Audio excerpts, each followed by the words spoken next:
Good morning, good evening, good afternoon to all of you, all the participants on this panel, and to all of the audience out there. My name's Shireen Hassim. I'm affiliated both to Wits University and to Carleton University in Canada.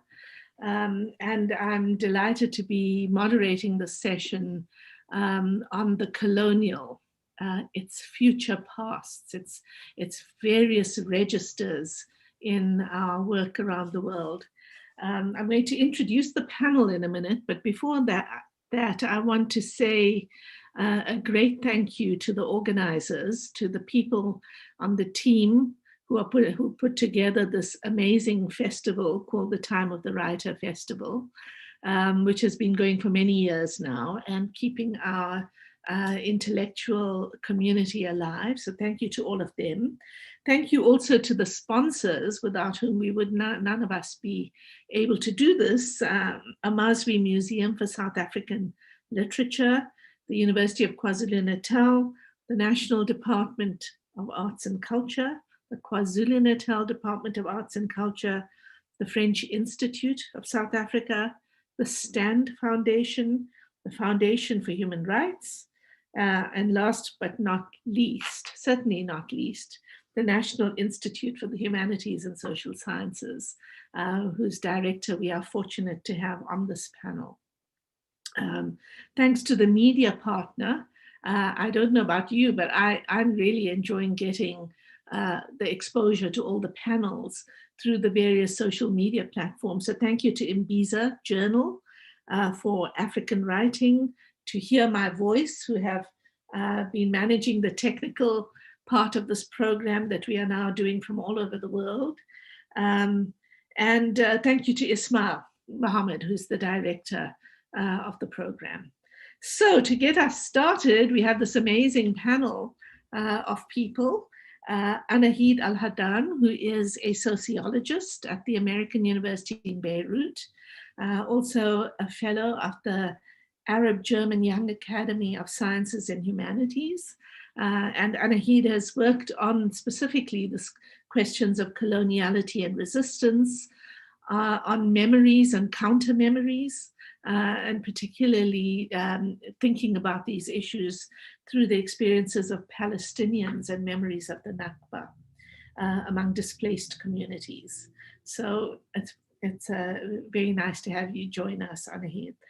Dilip Menon, my colleague at Wits University, the Mellon Chair in Indian Studies, Director of the Center for Indian Studies in Africa at Wits University. Dilip is a historian of India, formed in the crucible of post-colonial and subaltern debates in India, and going well beyond that and keeping us very entertained through his various interventions and his sort of critically engaged ways of reading, which are always worth following wherever you do that, Dilip. And has recently produced a book on histories of capitalism from the Global South. Sarah Mosoetsa, also my colleague from Wits, a sociologist, professor of sociology at Wits University, whose work on gender, class, and race in South Africa, in particularly around survival strategies of ordinary people and the ways in which intimate relations of eating give us a lens through which we can understand class more richly, is one of those foundational books in sociology, Eating from the Same Pot, I think it was called, Sarah. But for the last few years, Sarah has been building the National Institute for the Humanities and Social Sciences from scratch and making possible the intellectual life of many of us in the academy. So welcome to all of you. I'm going to kick us off by trying to just put this question of the colonial, that sort of way of talking about it, in the singularity on the table, way of a kind of a term that, at least in South Africa, seemed to disappear out of our discourse and then reappeared. Like 5 years ago, I would say, only reappeared as a kind of a term that is used to capture the social, political, economic relations and what is entailed. It's gone along with, in the African context, a rediscovery of Fanon, a re-engagement with the work of Fanon, a way of thinking about the projects that have followed in the decolonized moment by shifting to thinking about what decolonization means beyond taking over the levers of state power. So this term has re-entered, but it's re-entered, I think, in a different way to the way in which historians were using colonial before. I think that is signaled by the colonial. So I want to open up our discussion by asking a question of each of you to engage in whatever way you choose, and then we can take it further. But in the first instance, what is specific about the colonial as a form of domination?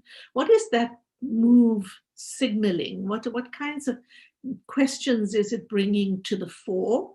I think we are dealing with some quite different contexts. I can see a very clear set of reasons why the colonial matters, Anaheed and Palestine, where we are dealing with settler colonialism as a present and real set of relations. Does it have the same valence for India and South Africa, though? Or are we at risk of collapsing too much under this term? So just as an opening idea, could you share some of your thoughts around that and how you use the term in your work, or if you don't use it, why you don't use it, perhaps, as well? And I'll start with you, Anaheed. Thank you, Shireen. So first of all, I want to begin by thanking the Time of the Writer Festival and the organizers for this invitation to this wonderful panel. I'm delighted to be sharing this panel with colleagues from South Africa, with whom it's always exciting to converse about these issues because precisely of the histories. And, when we think about Palestine, South Africa, and thinking together about certain common experiences, learning for us as Palestinians from the anti-apartheid struggle, and being inspired and building these kind of connections and strategies. So I just want to begin by responding to the introduction, Shireen, to what you said about the colonial per se, thinking about it in the singular, that it was something that was very, in usage in South Africa and then disappeared, and it has been rediscovered through Fanon. So I'm just assuming the conversation here is really about the academy. When I think about the colonial in that way, for me, what is at stake and when we think about Palestine is precisely that the colonial never disappeared. Since the British occupation of Palestine at the end of the Ottoman Empire, so beginning with World War I and allowing for the Zionist movement to establish a foothold in Palestine.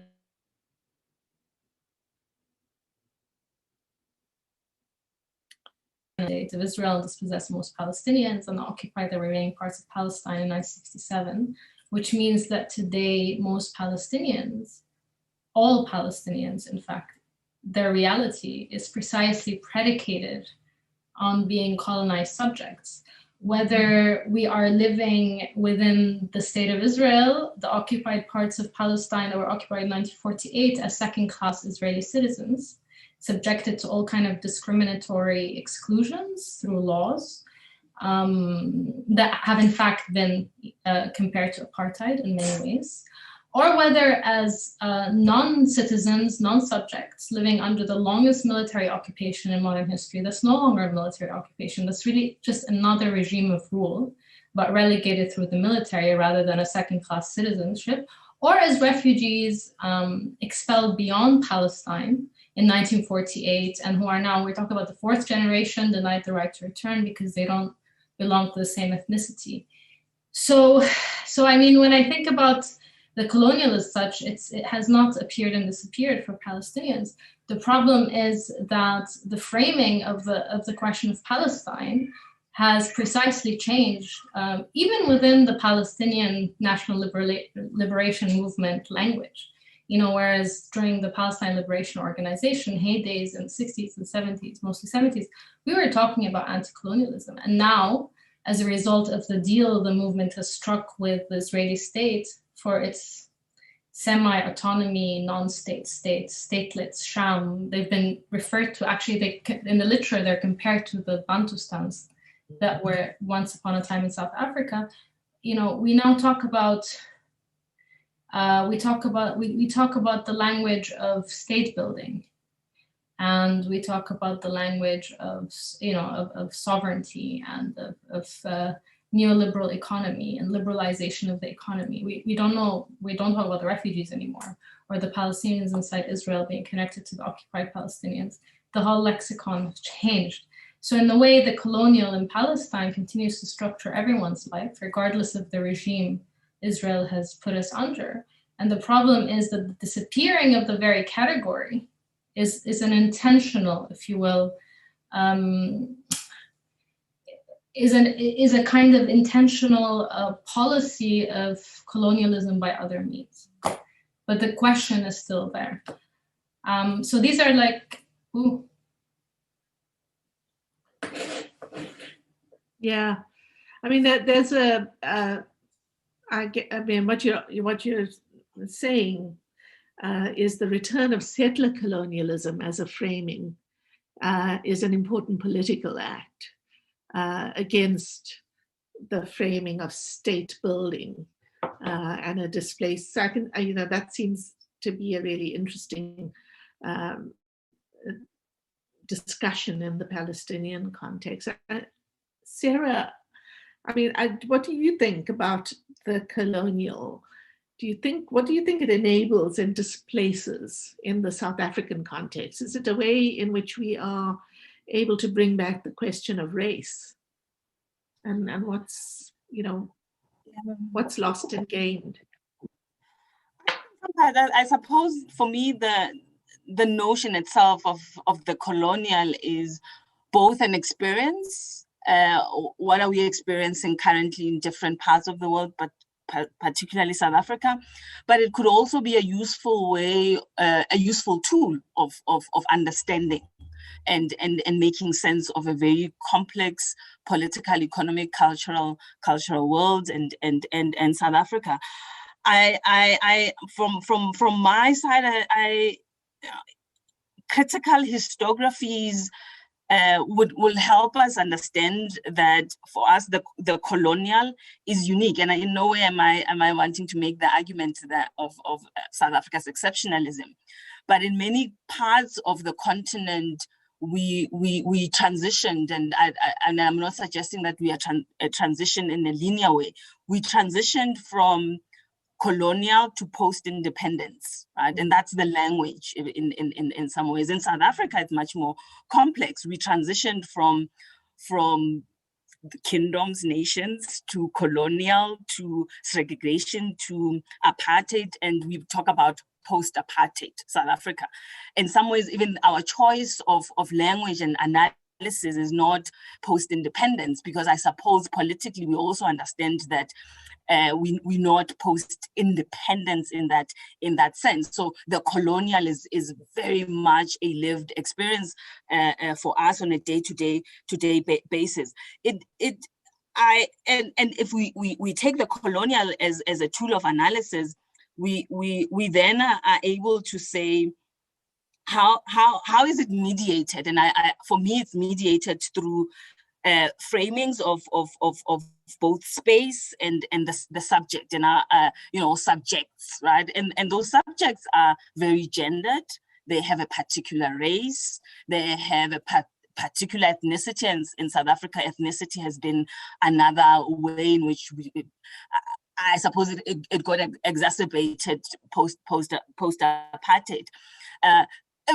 It's also of a particular race, and that is why I think for me, race continues to be that, one of those important moments of understanding what is particular about the colonial moment in South Africa, both as an experience, but also as an economic, cultural, and political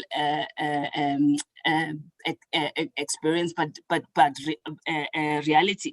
My own work, I've always focused on class and in how it also links to gender and race, and how the three are important in understanding that colonial moment. But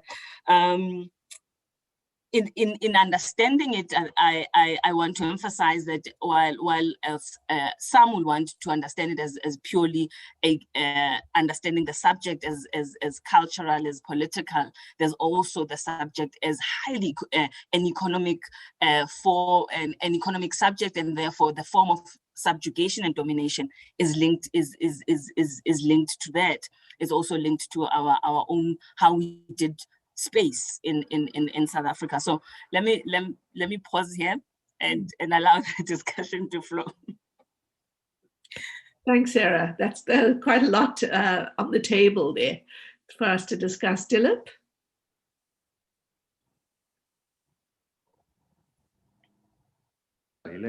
Thank you to the organizers for having me, and it's great to be in the company of people with whom I've been in conversation over the last so many years. Sarah, Anaheed, and Shireen have been people who I've been involved with in many intellectual projects. So it's great to be talking about this issue of colonialism. I'd just like to say three things, because I think at dinner time, and particularly talking politics, and particularly talking about a violent phenomenon like colonialism, doesn't exactly help in digestion, but let's go for it. So the first thing is that when we think about the question of time, when you speak about the colonial, the question is, when did it start and is it over? And I think Anaheed has answered part of that in her speaking about the Palestine settler colonialism in the Palestine region. But when you think about the beginning of the colonial, it's not something that can be dated in any particular sense. But in modern times, when we think about the Spanish conquest of Mexico in the 16th century, then you can think about the conquest of Asia, which happens from the 18th century at different temporalities. India is in the mid-18th century, China is in the late 19th century, Japan is even later in 1868, and Africa comes somewhere at the end of the 19th century. So it's a kind of staggered process. And each of these histories builds upon the other, and there's a process of accretion. And the question really before us in the spaces that we occupy, whether it's in South Africa, India, or indeed Lebanon, is whether colonialism is really over in any meaningful sense. Does the process of decolonization, political decolonization, has actually meant in many senses that that whole process of the violent expropriation of land, the pedagogy and the institutions that set in place a certain kind of undermining of the native intellect, are they over? So the second question, which is much more complicated really, is the complicity of native elites in colonialism, right? And that's the situation that we have to think about. This is something that Fanon spoke about as well, that while the colonizer leaves, the colonizer also leaves behind a legacy of collaboration with native elites. And then these are the problems that we face in South Africa with state capture, political corruption. In India, we've faced for the last 70 years. So in most of the colonized spaces, there is the hangover of colonialism, largely because of a set of elites which are put into place by colonialism. And this is something that we need to understand if we are not to let ourselves off the hook, because otherwise decolonial can be something that came from outside. And then, we are the pure angels, pure in spirit, and we were somehow cast out of the Eden that we occupied. Finally, the question, I think the third question that I'd like to raise is really this question that we've all been discussing. I mean, with Sarah, with Anaheed, we organized this workshop in Beirut, this whole question of knowledge. How do we begin to think? about our historical experience. And very often what is available for us is a theory and a history that comes from elsewhere. So very often, when we try and write our histories, we do not look to our intellectual resources, whether it's in Africa, the Middle East, or Asia, India, and so on. We tend to imagine an ideal trajectory, what the political theorist Sudipta Kaviraj called Euronormality, that there is a general trajectory in the world towards capitalism, towards freedom, and then we measure ourselves by that. We've had many critiques of this, but this is the colonial wound that we have not yet begun to think from our spaces with our forms of intellection. In fact, we are sleepwalkers. There's a kind of amnesia towards our intellectual traditions. And this, for me, is what is distinctly colonial. That we are zombies, in some sense, whose minds have been occupied. So I'll just end with one sentence. Ranajit Guha, the great the founder of subaltern studies, said there was one battle that the British never won. That was the battle for the Indian mind. In fact, that was the only battle the colonizer won everywhere. The battle for the native mind. While they left, the structures of thought that were left behind have wounded us severely. So I'll stop there. That's a very strong statement and a very provocative statement. And I'm wondering what South African respondents would make of that, because it implicates all of us, as zombies. And I'm wondering how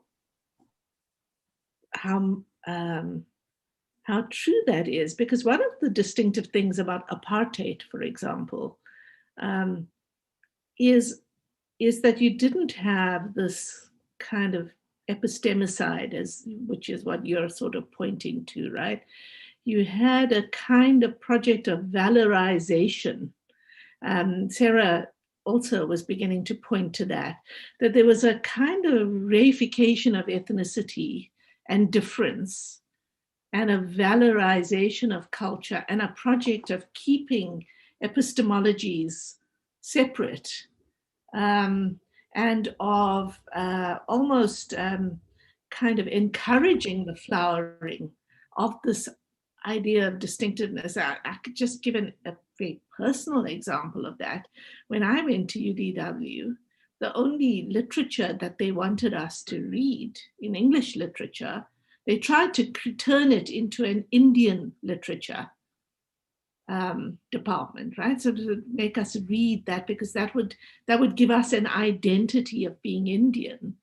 And so Sarah, I'm wondering if you want to go. I'll go back to that point you made in passing about a kind of reification of difference and a way of almost distorting the particularism of through kind of a recognition of tribes, and the idea that tribes are something real and people think differently and therefore need to be contained and given their own universities and their own spaces.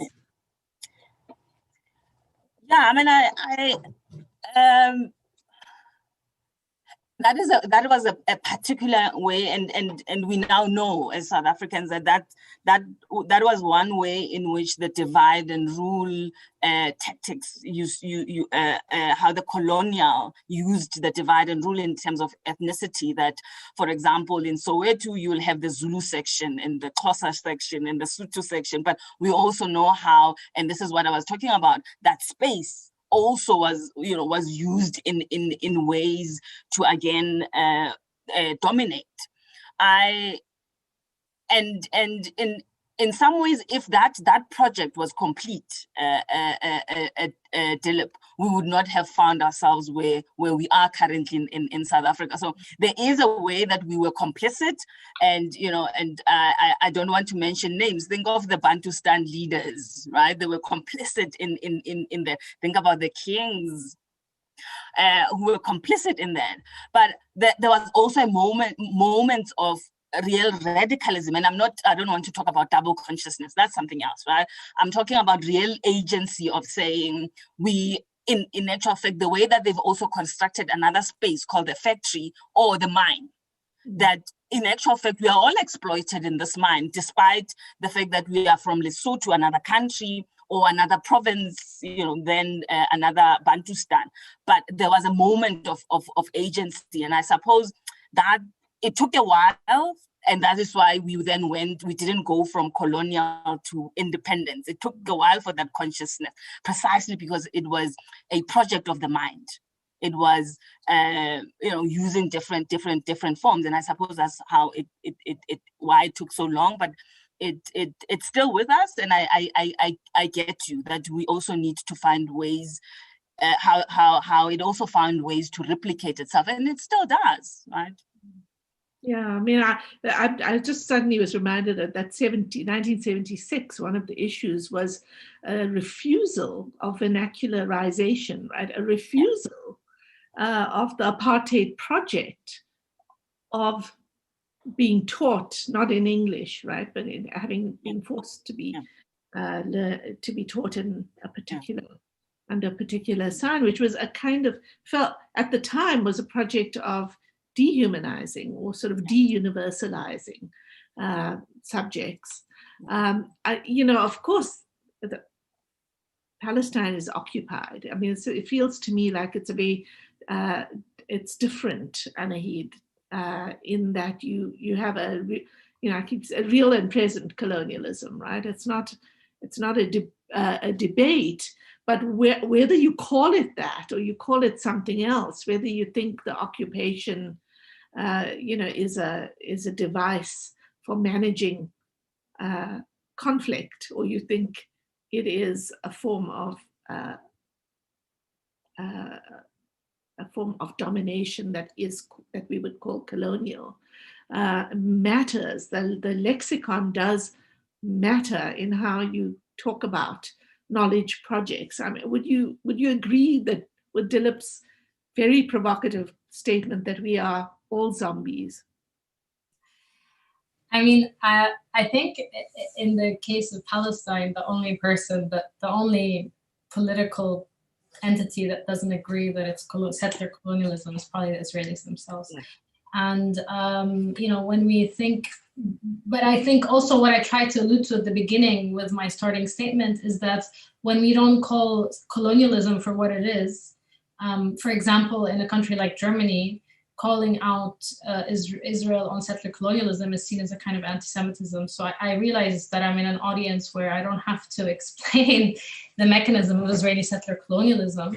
But what I'm trying to say is that still it's not kind of it's not a universal, it's not shared. And also I wonder about Palestinians' own ability to really, they have the kind of anti-colonial liberation struggle, the lack of a clear colonial language, the anti-colonial language that's needed for liberation, the fact that it's disappeared where it was once there, and we just have this complicit settler colonized elite that Dilip discussed. I mean, I think that the structure of thought is important, but when we think about Palestine, I mean, the thing is that our language and our tradition is Arabic, and we're part of a larger Arabic-speaking region.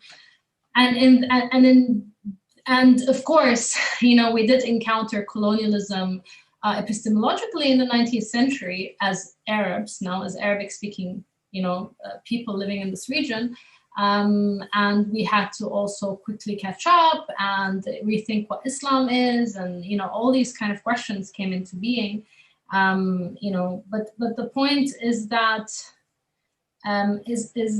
I would also want to push back on that, not for it being provocative, but for us not to forget the question of political economy, right? I mean, this is often what gets lost in these arguments, and these kind of views that it's all about epistemology, Sure, it's about epistemology, but first of all, we didn't all experience it in the same way, right? I mean, the people with an Arabic-speaking heritage, we have this Arab Islamic long tradition of philosophy and so forth. And so the way we experience epistemicide was not the same as indigenous communities in the Americas, for example.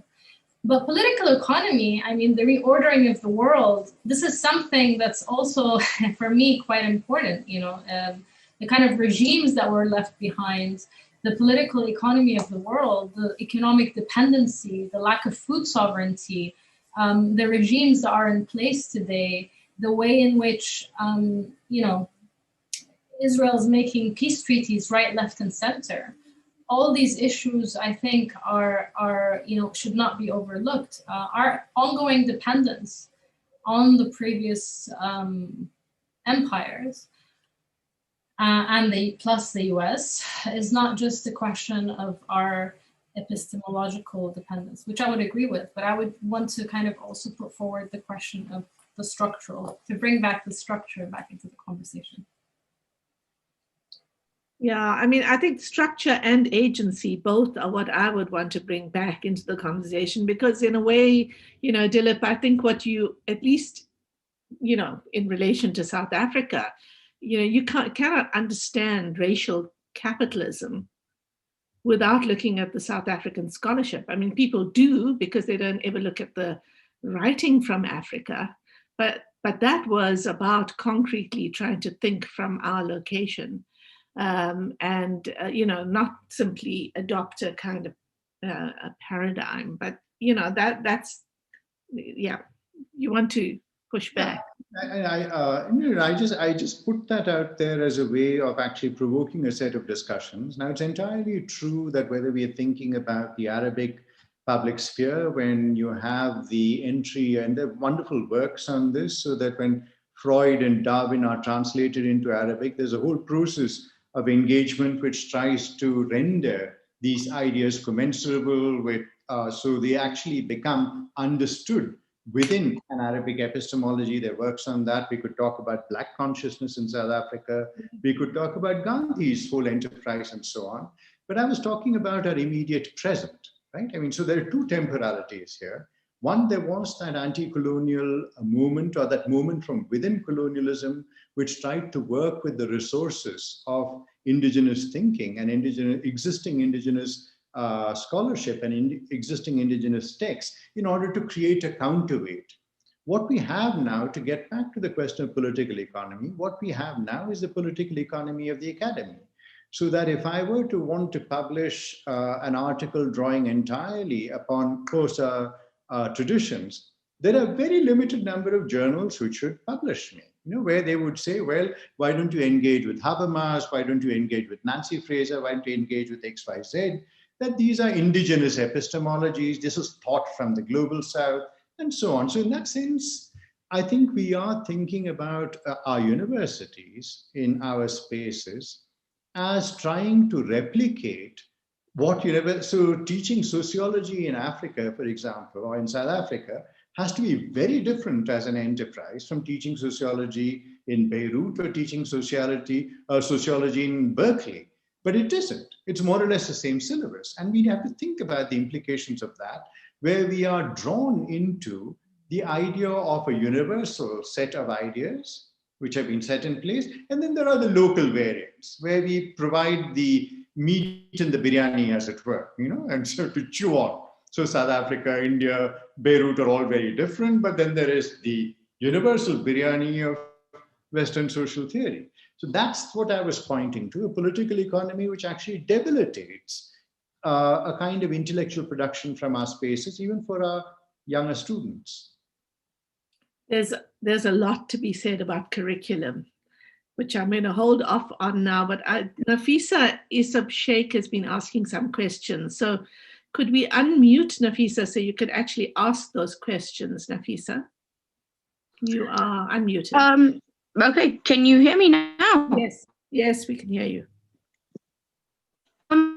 Well, there was a more I don't know if we've done a lot about epistemology, all of that, and I'm a historian, and Dilip trying to put some manageable kind of time frame on the kind of floating epistemology we bring into the colonial when we speak of it at any point, and he sort of starts around sort of the Spanish conquest of the New World in the 16th century, and that of course is kind of to forms of certainly the change in mercantile capitalism that will give rise for capitalism we will come to later on. I sort of understand that, but I suppose my question really is why what the did a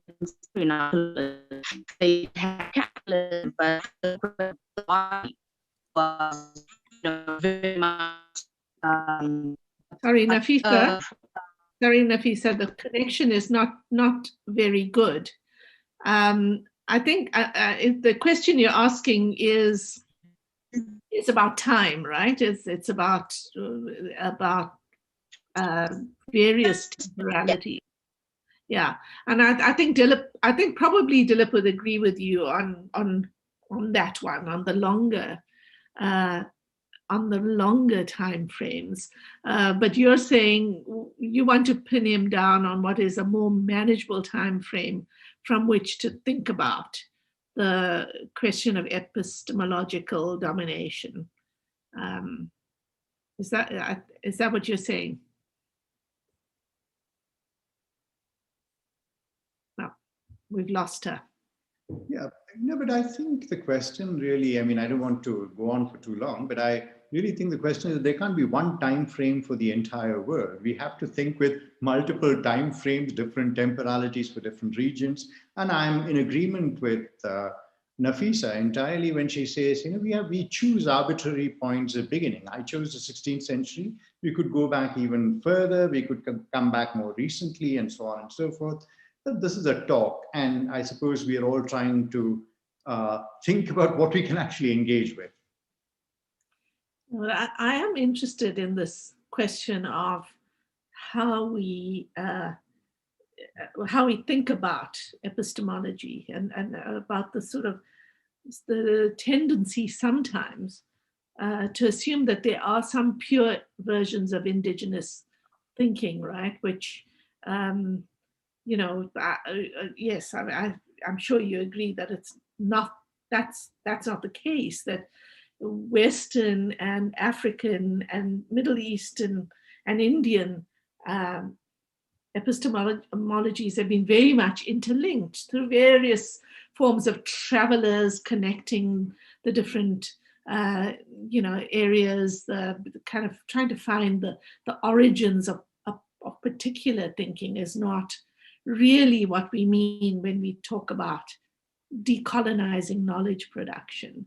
But there is something about that project that is important, which is about how we begin to ensure that people who have not been part of knowledge production start to be included in the spaces of knowledge production, but not just academic. Dilip, I'm also interested in the ways in which there is real creativity, real thinking in novels, in plays, in music, in a range of creative projects. And I'm struck by how often in South Africa people reach for the fictional form as the way in which to speak about what Sarah was talking to about, how our kind of class categories, even when they were class, race, and gender, were somewhat cold categories, and people want to bring some kind of richer and more complex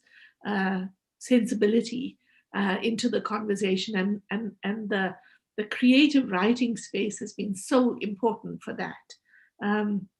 But there's also the kind of syncretic forms of music making, and this panel was initially put together by Ari Sitas, and I know he would have done a much better job of taking us into that conversation, because that's what he is playing with too.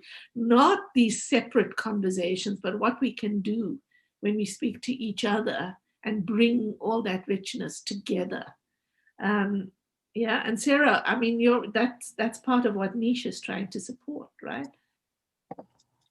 Yeah, and there was a time, and you're right, Shireen. I suppose it picked 5 years ago with a general discussion from the student movement around what they defined as decolonizing the knowledge project. I suppose in the Humanities and Social Sciences in South Africa, we, as early as 2009, even much earlier than that, post-apartheid, we were talking about what's happening to the humanities and social sciences. And we started off with what Dilip is suggesting, which is let's critique the other, and the other was West. And while we were critiquing the West, and there was legitimate reasons to critique, we quickly found out, well, some people found out that in actual fact, what we are critiquing as the West, it's part of us. So, you know, it's one sky, different horizons, and you know, to misquote someone. So I suppose for us in the institute, and that's why the institute was set up, is to move beyond the critique and to actually construct that new knowledge and new knowledges, right? To go back and say musicology in ways that we've been defining it is limited in this way. How do we create those hidden voices? Hidden voices. How do we create African pathways? How do we move not just to the north? How do we move to the global south and learn from each other and create those and new ways of knowing, new ways of understanding ourselves, not necessarily from a point of just a critique, but a point of taking the knowledge project forward. In South Africa, for example, for some time, at least 5 years ago, there was this whole obsession with where are we going to find this literature? You know, we can't be teaching. And Dilip, I know that you're very deliberately challenging us around sociology and how it's the same in South Africa and in the US. And I want to at least challenge that. Otherwise, the sociologists who are in this platform who are South Africans are going to say, why don't you say something to Dilip to correct him? Right? The concepts might be the same, Dilip, and that's the whole point, right? Class is class, but the ways that we understand it, where we are situated in South Africa, and this is why I liked the earlier comment around structure and agency, that it will be distinct in South Africa. And let me tell you what will be distinct. I think for the first time we discovered, you know, anyone who's well respected, who wants to understand class, should come to South Africa, and they have come to South Africa and they've theorized elsewhere. Does that mean that work is not South Africa?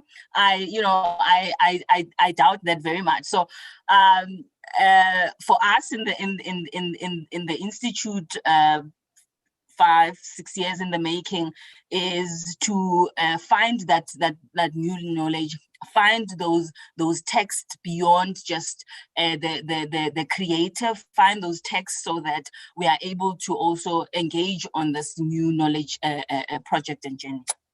Yes, I also I wanted to flag the curriculum thing, because I don't know which curricula Dilip has seen, but I mean, he might be surprised if he actually looked at some of what's taught, at least in politics, if it's not, you know. But anyway, that's a petty part of the debate, so I don't want to go there. One of the projects, I mean, we've talked about how you know, there's the question of temporality and being careful with that. But I think the colonial question has allowed us to have solidarity projects, right? So it's opened up ways of thinking solidarity, which for me has been particularly interesting. And Anaheed, I wonder if you could speak to one part of your work that I find really interesting, and which I think we haven't quite done in South Africa so much, but that's projects of memory, right? The sort of ways in which memory making, memory contestation, the kind of ways in which the past is taken into the future in these forms of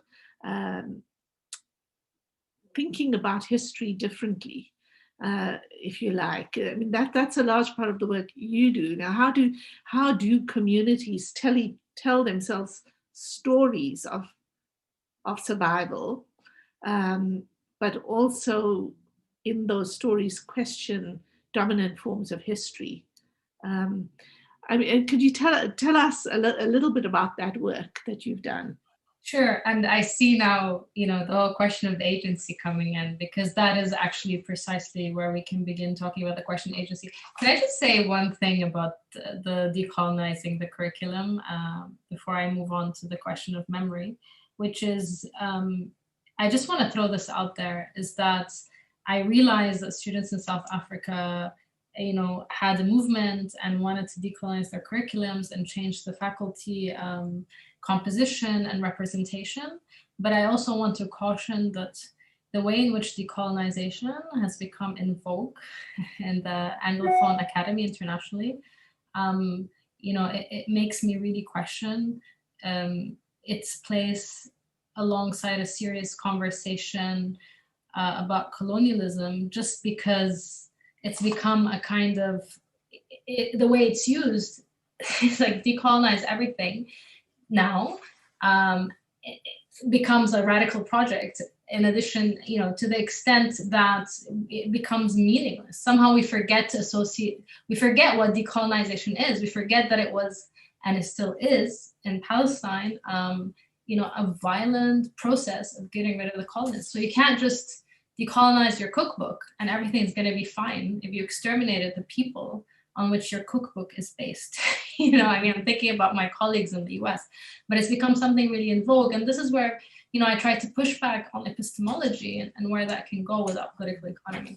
But that's just my kind of thoughts about us talking about the curriculum and so forth, is just to be weary about where that has gone since Rhodes Must Fall. It's gone to places beyond where it started, as theory always does when it travels, right?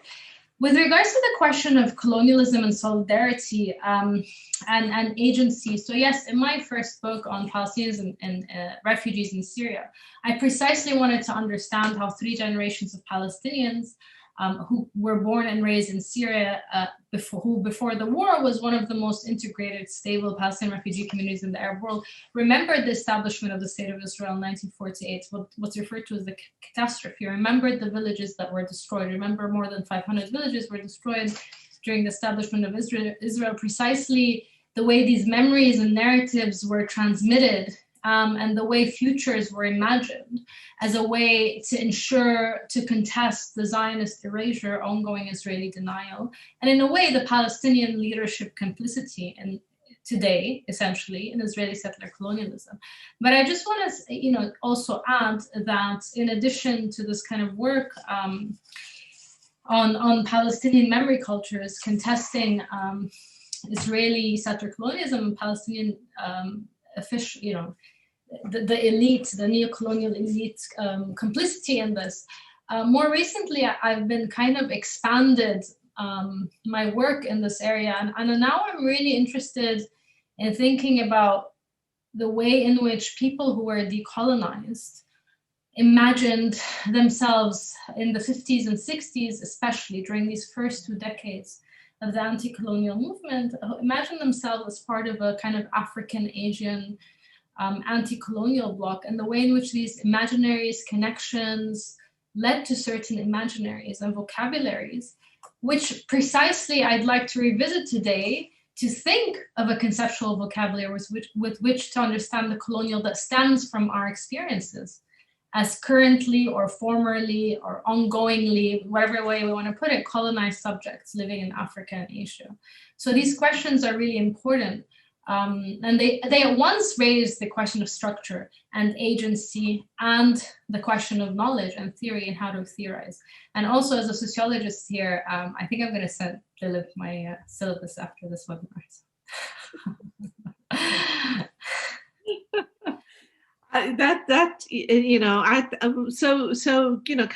Coming to that in that kind of project, one of the damages I would say that has been done, at least in South Africa, and Dilip, I'd like you to talk about this a little bit. That seems to me hasn't happened successfully in India, even though you say that colonialism successfully colonized the mind. What we don't have enough of, we don't have the production of materials in the full range of our language. We're almost all Black people are multilingual, and almost nobody who is not Black is multilingual, right? In the sense of being familiar with a range of local languages, a different range of local languages. So you know, that the energy that comes from having you know, set a newspaper in Malayalam, or you know, it cannot be undervalued, right? We do have a couple of newspapers, particularly in isiZulu, but we, you know, how do we begin to recognize these ways of making meaning in languages other than English in South Africa? What can we learn from India, if anything? It's a very important question, you know, and certainly, I mean, the earlier remarks are meant to provoke, and I see that they have, which I'm perfectly happy about. No, but see, one of the things that I've been trying to do is to think about this idea of not valorizing theory, you know, where we say, well, we don't have theoretical production in our languages, where is the Malayali Marx, or where is the Zulu Weber?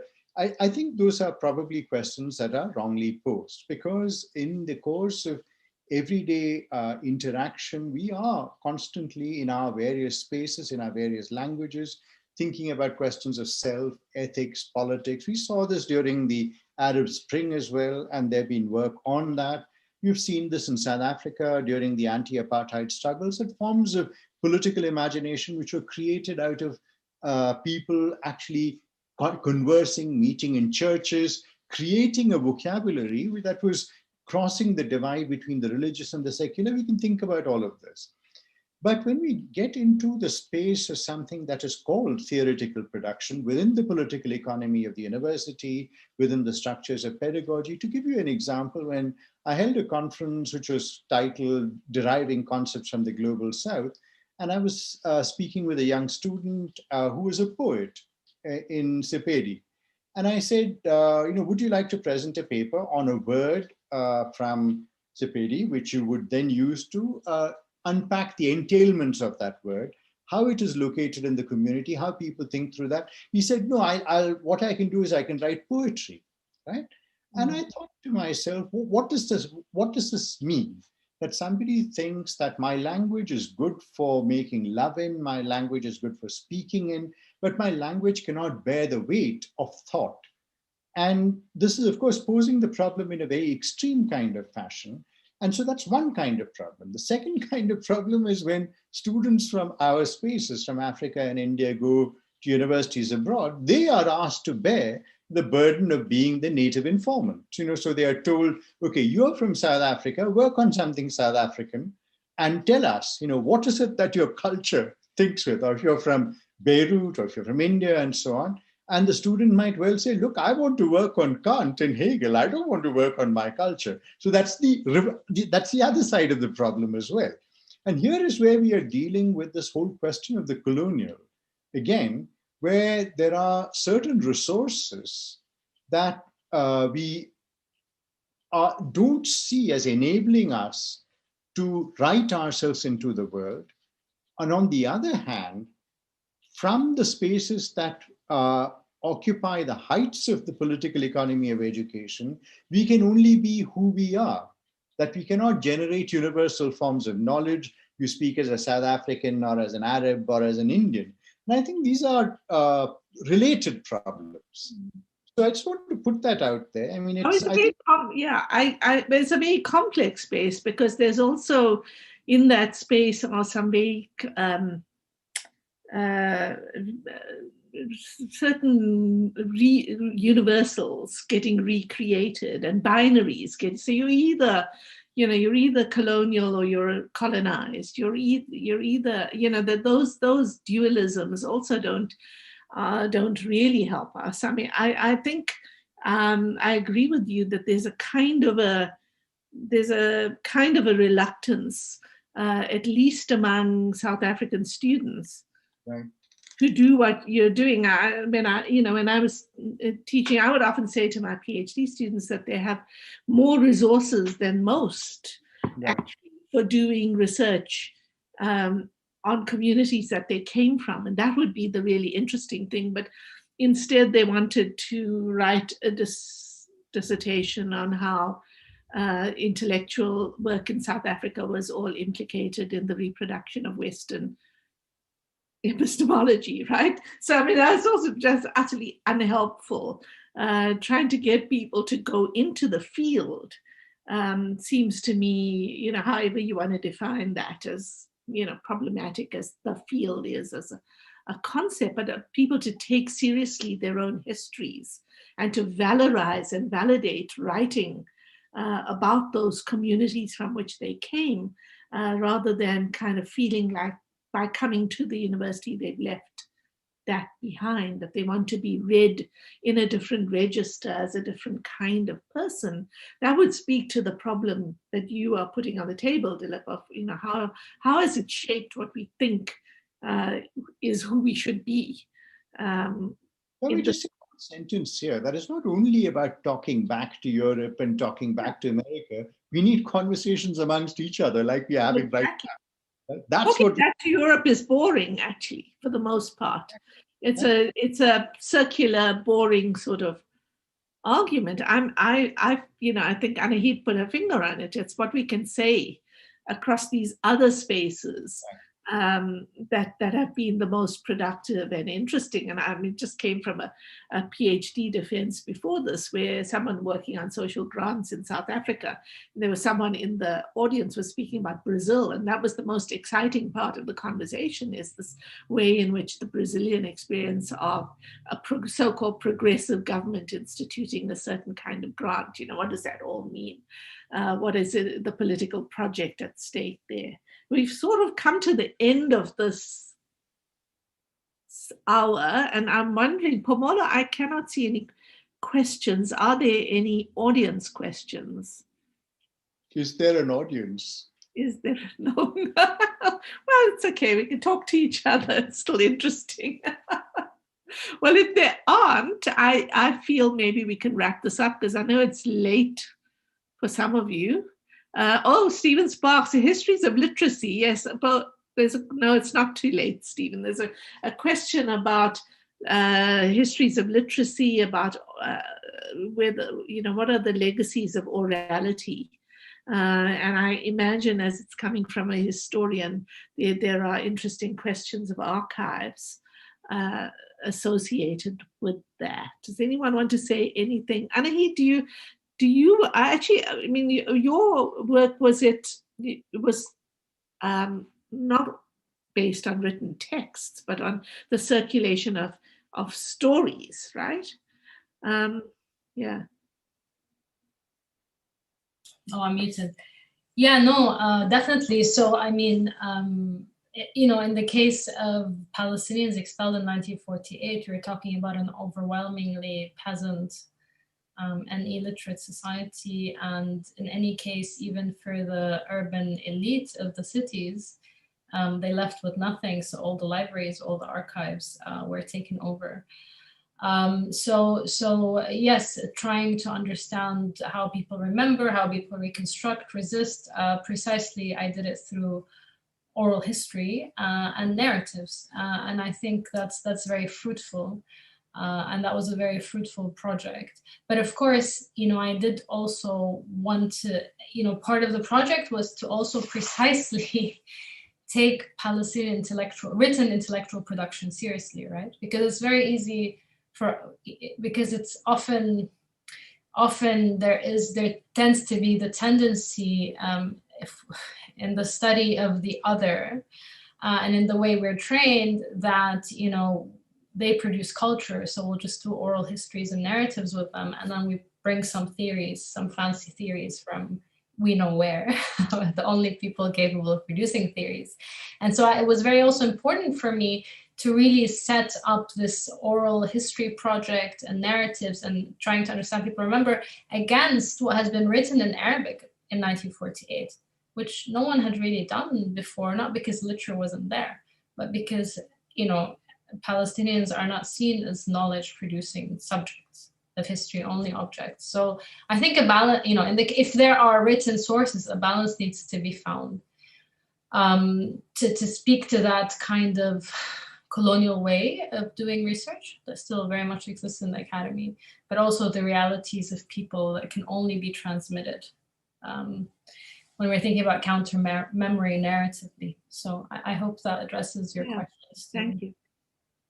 Dilip, do you want to speak to this? Because Stephen is saying that's really underpins the distinction between India and Africa, with the exception of Afrikaans. Of course, Afrikaans as a language project was powerfully supported by the state to develop precisely those literatures, right? So, Stephen, you want to articulate that? We have a few minutes. Yeah, I mean, just briefly, I think that, you know, in making comparisons, it's important for us to try to be sort of as specific as we can and as detailed as we can. And I think that, you know, I think that your point about the underdeveloped character of writing in languages other than English, Shireen, is germane in this case, because I mean, you know, obviously Afrikaans is an interesting exception. It is state-backed, but that is not sufficient, I think. I think what our history shows is that actually the Dutch inheritance was also important to driving the kind of project of Afrikaans writing, and in addition to the state and Afrikaner nationalism. And so those longer histories of literacy, and the fact that we don't have the longer history of literacy that certainly the Indian subcontinent has, is really key. Thanks. Dilip? Unmute yourself. Yeah, it's a very interesting question that Stephen is raising here. And this is the question that comes up each time we talk about intellectual production in Africa, China, and India, that somehow China and India have these longer traditions, textual traditions, and so on and so forth. But the question really here is, what is the question that we're trying to answer? So, for example, the very presence of a textual tradition may be, in fact, the most oppressive in terms of setting in place the rise of certain forms of hierarchical thinking, certain forms of social order.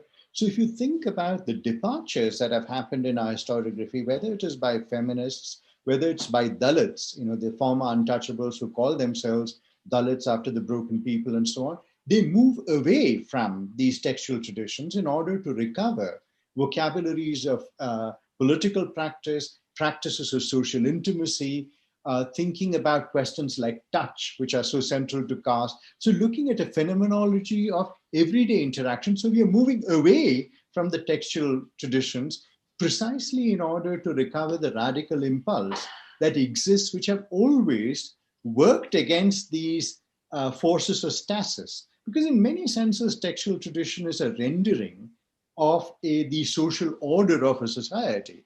So in that sense, I think there is a lot that Indian historiography is learning, not only from political movements within India by the subordinate and the subaltern, it's also learning from the rich historiography that exists on the African continent, which have actually dealt with this, right? Which have dealt with issues of morality, dealt with issues of practices and so on. So I think Stephen's question is a very important one. I mean that, in fact, the possession of a textual tradition may be our most greatest disadvantage in actually trying to find modes of emancipatory thought. So I'll stop there. Okay, there's a question from Facebook about how to define our community, but I think, you know, defining community is a very difficult, politically loaded word, and I think in each case we would want to specify what that means. I was thinking, Dilip, when you were speaking, actually about, you know, and Sarah, I'm sorry to put you on the spot here, but one of the things you did in your book, which was so interesting to me and other people, is redefining how we think about family, right? So, and that was an example of drawing on a kind of set of ideas that are not dominant. They were not the dominant form of ideas, but as this kind of it seems to me that there is that rich amount of work. I guess I'm feeling like I want to defend the richness of local scholarship in South Africa because of things like that, because and it doesn't always stay in academic scholarship. And Sarah will tell us about family, but that idea of family, you can kind of find a kind of link, a resonance, a little echo in the way in which the child support grant gets defined as a grant that is, following the child and not imposing a fixed notion of parent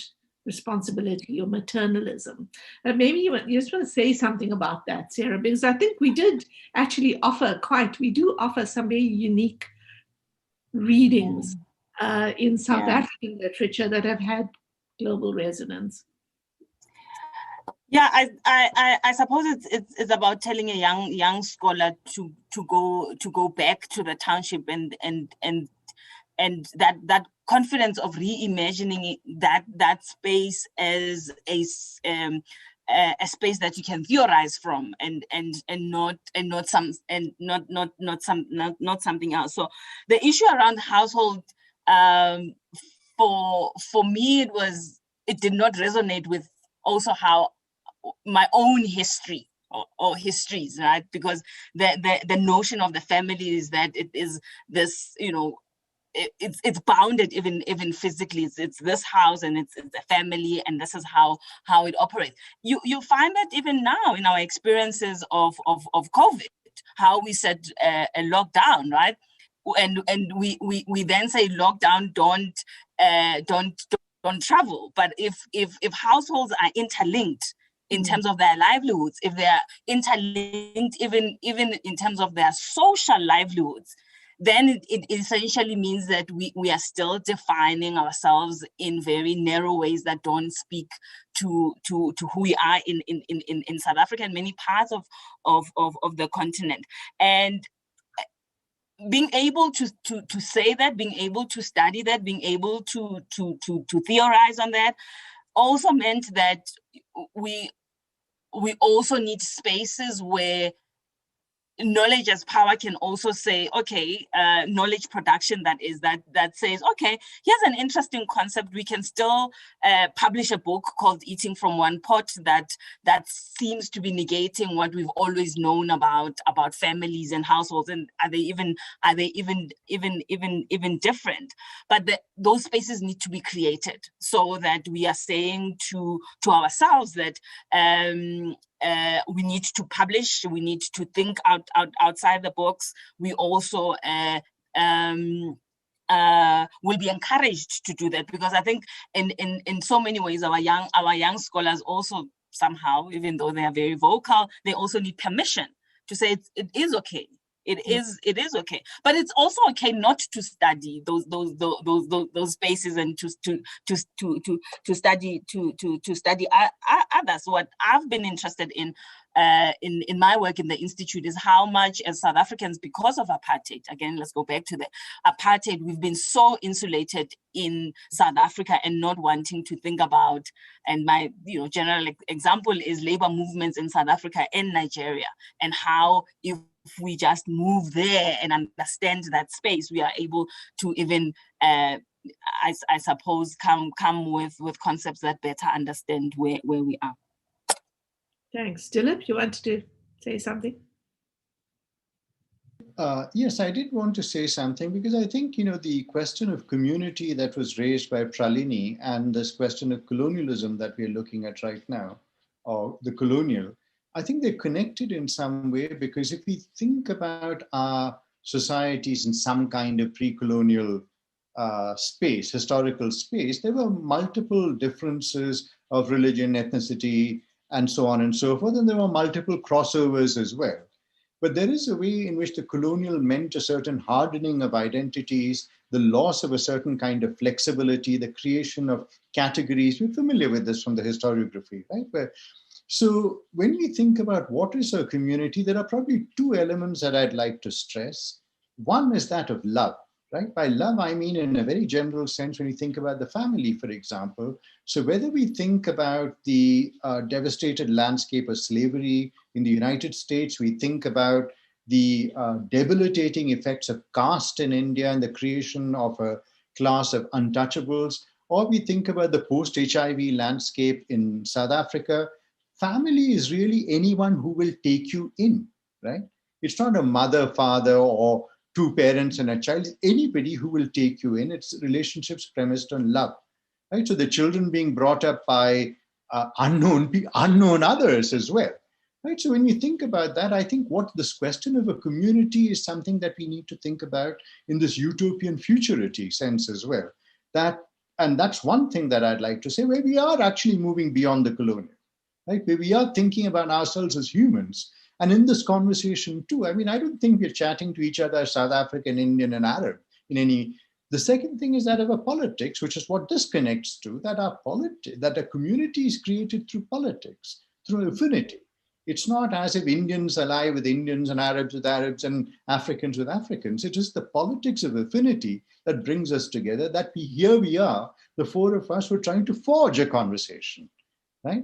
I've been intemperate at the beginning, but I think there is a way in which we are trying to work out, because our intellectual projects are very similar, and that is the community. So in that sense, there is no natural community. There is no natural family. And in that sense, that is what I think we are trying to recover after the colonial, in some sense. Right. So, I mean, I think Sarah and I would probably think love. I don't know about love, care, maybe. I wanted to say that. Yeah.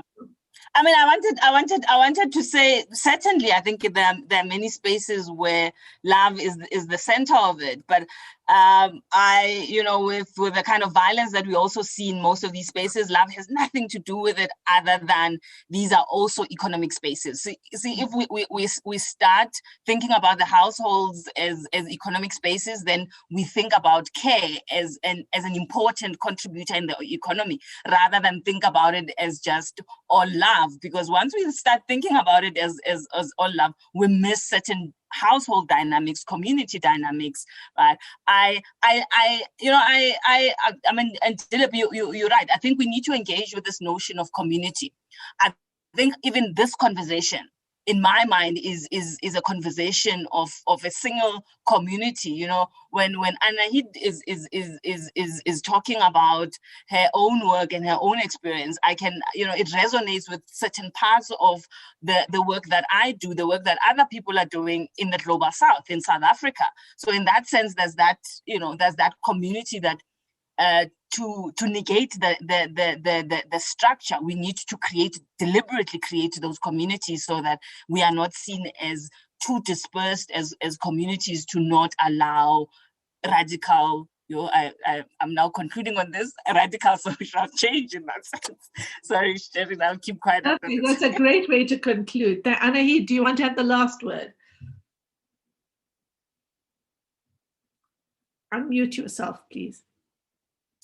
Yes, thank you. I mean, I just want to add that even when we think about the colonial, it's important to think about how community allows for resistance within the context of past and present ongoing settler colonialism. So, in the case of Palestine, looking at people who survived 1948, who survived the moment of the establishment of the State of Israel and the erasure of Palestine from the map, the destruction of the villages, the dispossession of more than 90% of the population, this community of survivors, and how it embodies memories of Palestine. That was an important thing that an important issue which I came to talk about, and how they themselves then enabled their children and grandchildren to really be and feel connected and remember these places that they had never seen.